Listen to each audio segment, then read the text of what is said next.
الحمد لله رب العالمين والصلاة والسلام على سيد الأنبياء والمرسلين وعلى آله وأصحابه أجمعين أما بعد. میرے معزز دوستوں اور معزز خواتین، بات چل رہی ہے اللہ کے راستے میں خرچ کرنے کے بارے میں. اللہ نے جہاں نماز کا ذکر کیا تقریباً وہاں زکوٰۃ کا بھی ذکر کیا. بہت قرآن کریم میں خرچ کی ترغیب دلائی، جگہ جگہ خرچ کرنے کے فضائل بیان کیے اللہ کے راستے میں یتیم غریبوں پر.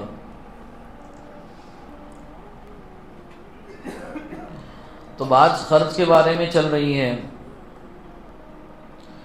کل یہاں تک بات ہوئی تھی ہماری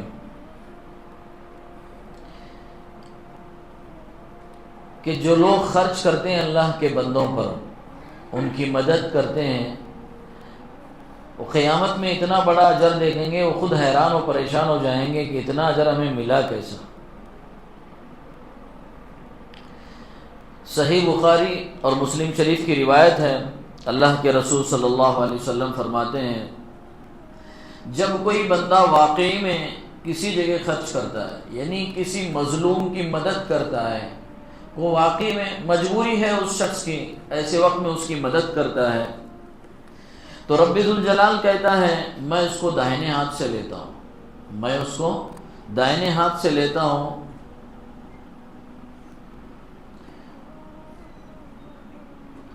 کیوں دائنے ہاتھ سے کیوں لیتا ہوں؟ اس لیے کہ اس کو میرے بندوں کی میری بندہ ہے. کس کو؟ جو دے رہا ہے، دنیا میں کر رہا ہے، اس کے بارے میں اللہ تعالیٰ کہہ رہے ہیں کہ جو بندوں پر خرچ کرتا ہے میں اس کو دائنے ہاتھ سے لیتا ہوں. اور پھر حدیث اللہ کے رسول صلی اللہ علیہ وسلم نے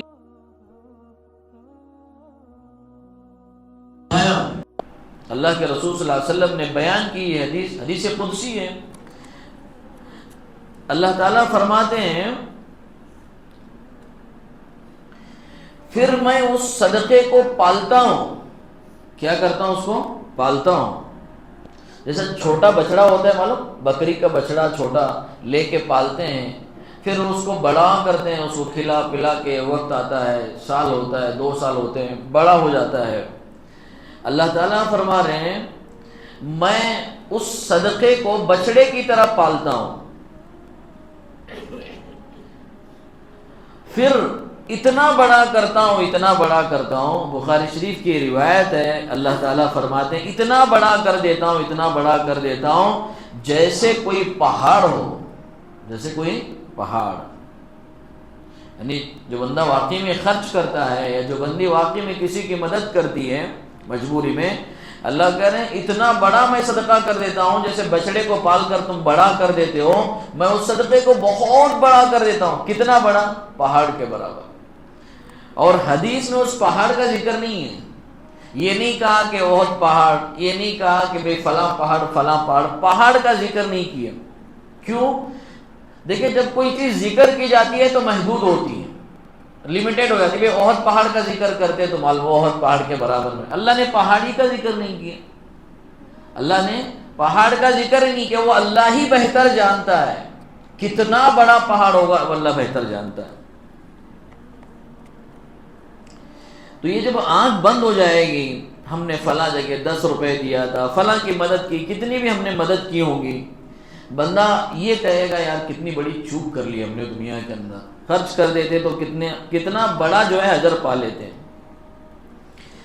ام سلمہ رضی اللہ عنہ آپ کی بیوی ہیں، بہت خرچ کرتی تھی، بہت خرچہ کرنے والی تھی، صدقہ بہت کرتی تھی ام سلمہ رضی اللہ عنہ.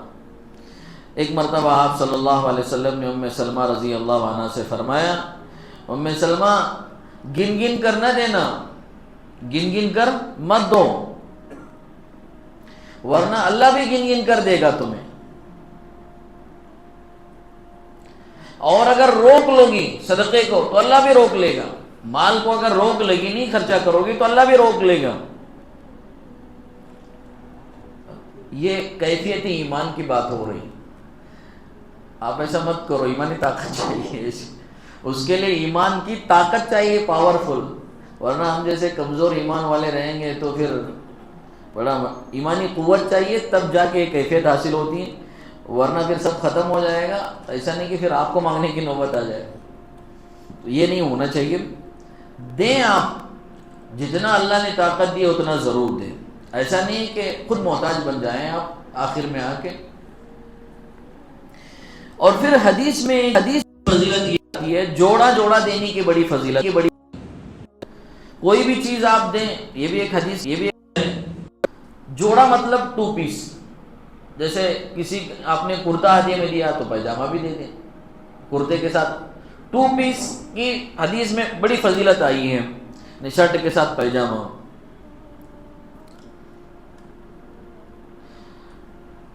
اور ان کے لیے فضیلت بھی ہے، بعض روایتوں میں ہے کہ بھئی جو جوڑا جوڑا دیتے ہیں، دیکھیے قیامت میں اللہ نے جنت میں داخل ہونے کے 8 دروازے بنائے۔ کتنے دروازے؟ 8۔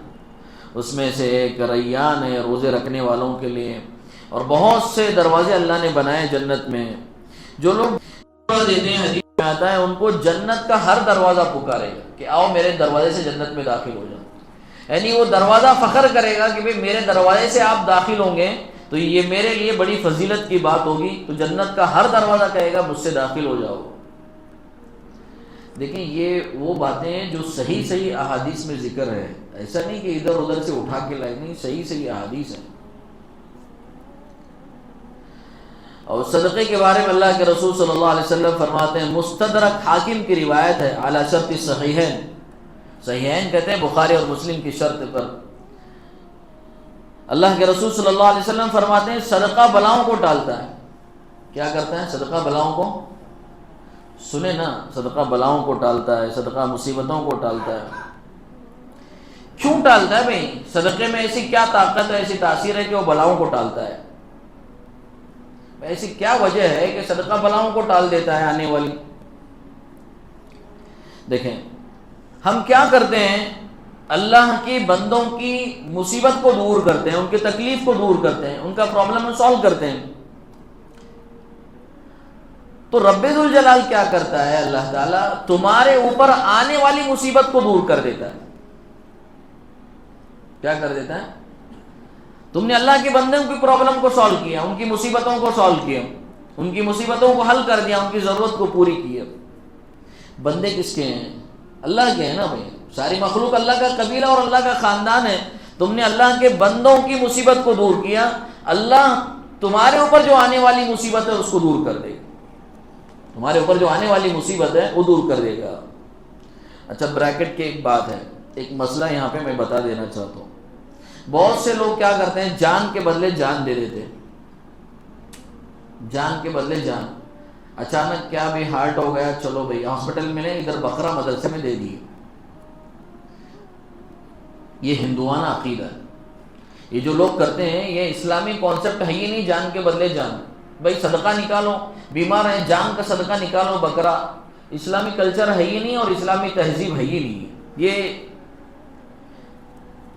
جو بولتے ہیں نا بلی کا بکرا، یہ جو کانسیپٹ ہے کہ اس کی جان کے بدلے دوسرے کی جان لینا، یہ اسلامی کانسیپٹ نہیں ہے۔ وہ سوچتا ہے کہ نہیں بکرے کی جان دیں گے تو یہ بچ جائے گا۔ بھائی اسلامی ایسا کوئی طریقہ نہیں۔ ہمارا جس دن جلسہ تھا، مفتی صاحب بولے مجھے مرغا کھانا ہے، میں لینے گیا وہاں پہ، ایک چاچی آئی وہاں پہ، 2 لوگ آٹو لے کے آئے، فٹافٹ اترے، مرغے، بارگیننگ بھی نہیں کہ سالہ مرغے لے کے چلے گئے۔ میں پوچھا انہوں کیا جی، ہمیں تب سے بارگیننگ کر رہے ہیں، یہ منت والا مرغا ہے، تم نے معلوم نہیں، سمجھنے کم نہیں، اس میں بارگیننگ ہوتی نہیں ہے، یہ ذبح کرنے لے کے جا رہے ہیں۔ میں بولا میں تھوڑی دیر کے لیے پریشان ہو گئے، یا اللہ اس سڑیلے پڑیلے آدھی جان ادھر آدھی جان ادھر، یہ بارگیننگ نہیں ہوتی ان مرغوں کے اندر، یہ اٹھا کے سیدھا ذبح کر دیتے ہیں، اور پتہ نہیں کون سے کونے میں کٹیں گے، 3 کونے میں کٹیں گے کہ 4 کونے میں کٹیں گے۔ میں بھی پریشان ہو گیا تھوڑی دیر کے لیے دیکھ کے، لوگوں کا عقیدہ کیسے کیسے بنا ہوا ہے۔ مرغا ذبح کریں گے، ایک کی جان لے لیں گے، کیا بچے کی جان بچ جائے گی؟ یہ اسلامی کانسیپٹ ہے ہی نہیں، اسلامی کانسیپٹ یہ نہیں، اسلامی طریقہ یہ نہیں ہے کہ جان کے بدلے کسی کی کسی جاندار کی جان دے دو، بکرا دے دو تو مسئلہ حل ہو جائے گا۔ یہ غلط چیز ہے، یہ ختم کرنا چاہیے اس رواج کو۔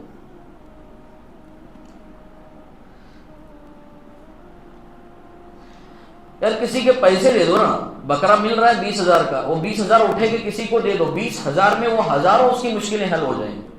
کتنی پرابلم حل ہو سکتی ہے ہم تصور نہیں کر سکتے، سوچ نہیں سکتے ایک آدمی کس کس لائن سے پریشان ہے۔ وہ 20,000 بکرے کے بدلے کسی غریب کو پریشان ہے، اٹھا کے دے دیے، پتہ بھی نہیں، گنا بھی نہیں، آپ نے اٹھا کے دے دیا، اس کی دعا کی برکت سے اللہ تعالیٰ آنے والی آپ کی مصیبتوں کو بھی دور کر دیں۔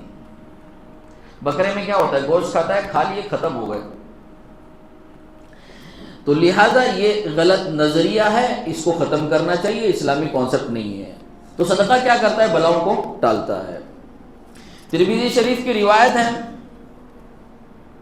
اللہ کے رسول صلی اللہ علیہ وسلم فرماتے ہیں صدقہ رب کی ناراضگی کو ٹھنڈا کرتا ہے، اللہ کے غصے کو ٹھنڈا کرتا ہے، اللہ کے غصے کو ٹھنڈا کرتا ہے۔ بھائی صدقے سے اللہ کے غصے کا تعلق کیا ہے؟ بھائی اللہ کا غصہ اور صدقہ، اب اللہ کے نبی بول رہے ہیں آپ صدقہ کرو، اللہ کا غصہ ٹھنڈا ہو جاتا ہے۔ حدیث کو سمجھنے کی کوشش کریں۔ دیکھو ایسے ہی سراسر قرآن پڑھتے جائیں گے، فلاں نماز کا بیان ہے، صدقے کا بیان ہے، زکوٰۃ کا بیان ہے، حج کا بیان ہے، سمجھ میں نہیں آئے گا۔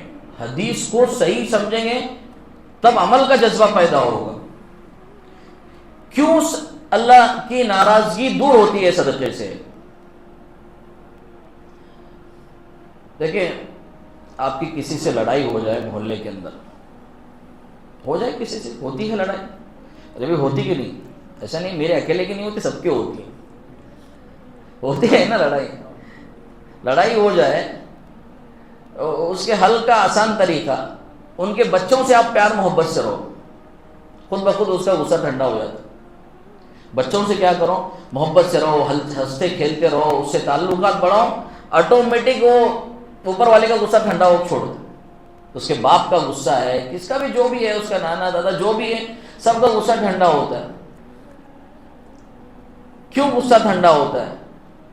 کیونکہ آپ نے اس کے خونی رشتہ دار ہے، اس کا بچہ ہے نا، اس سے محبت کا اظہار کیا، لہذا آٹومیٹک اس کا غصہ ٹھنڈا ہونے لگا۔ اللہ تعالیٰ کیا کہہ رہے ہیں، سارا قبیلہ میرا خاندان ہے، سارے انسان کیا ہے، میرا قبیلہ میرا خاندان ہے۔ اب جب دنیا والوں کے ساتھ یار محبت کا معاملہ کرتے ہیں تو غصہ تھوک دیتا ہے، یہ تو رب کی مخلوق ہے۔ اللہ کہہ رہے ہیں ساری مخلوق میرا قبیلہ اور میرا خاندان ہے۔ اچھا بتاؤ کون اس میں فرشتہ ہے؟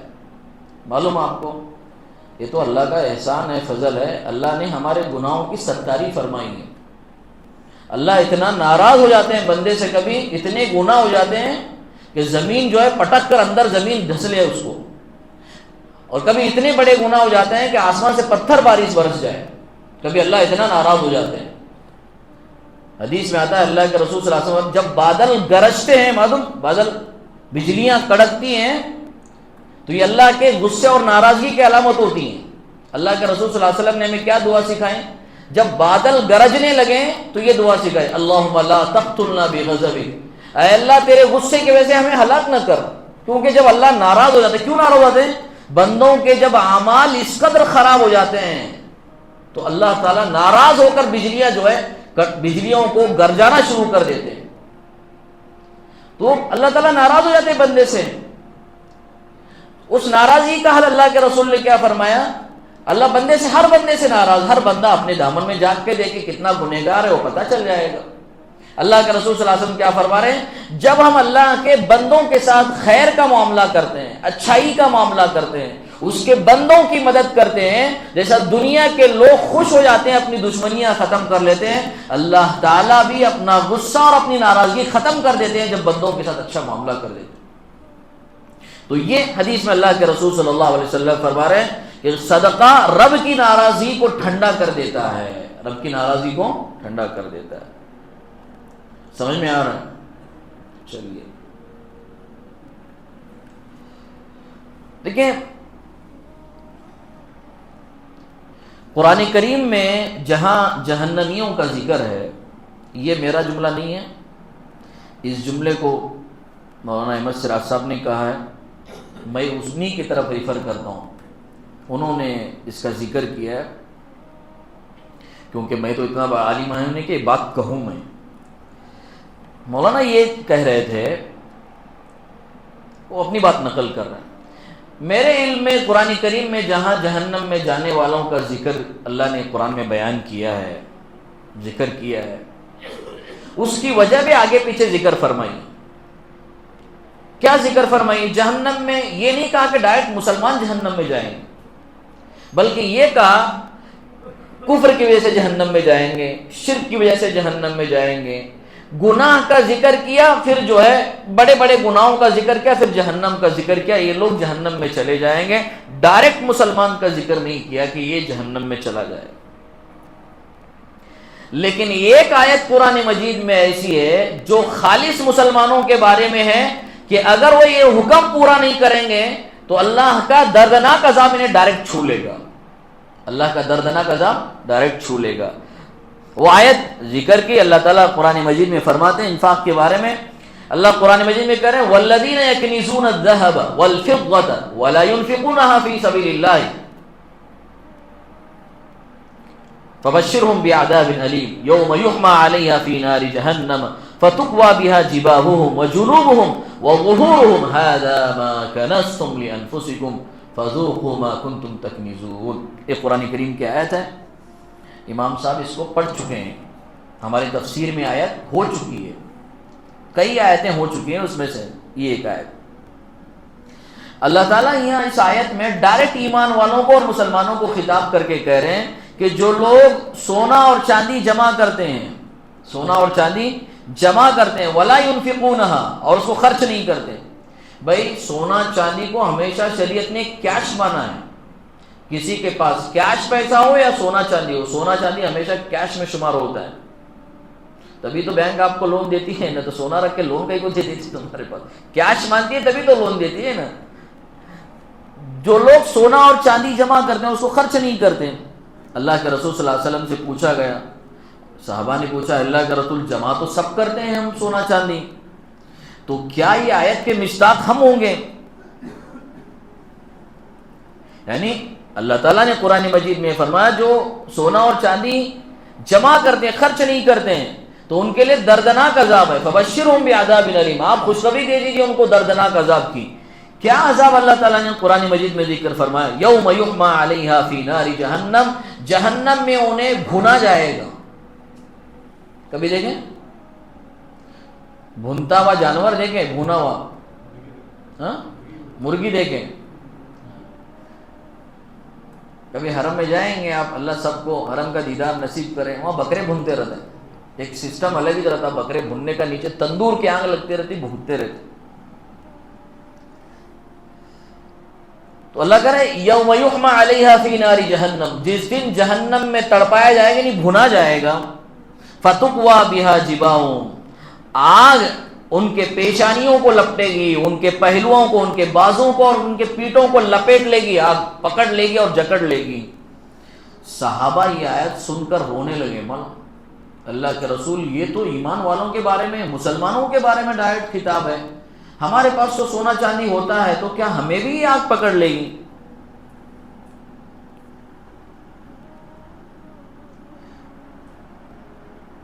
یہ ایک آیت ہے جس میں صراحتاً اس بات کا ذکر کیا گیا ہے کہ ایمان والوں کو جہنم کی آگ پکڑ لے گی۔ تو صحابہ نے پوچھا اللہ کے رسول کیا ہوگا؟ اللہ کے رسول صلی اللہ علیہ وسلم نے فرمایا یہ ان لوگوں کے لیے آیت ہے جو زکوٰۃ فرض ہونے کے بعد بھی زکوٰۃ ادا نہیں کرتے، زکوٰۃ فرض ہونے کے بعد بھی زکوٰۃ ادا نہیں کرتے، زکوٰۃ فرض ہو گئی ہے زکوٰۃ ہی ادا نہیں کر رہے ہیں، کہ ان لوگوں کے بارے میں آیت ہے آگ ڈائریکٹ انہیں پکڑ لے گی۔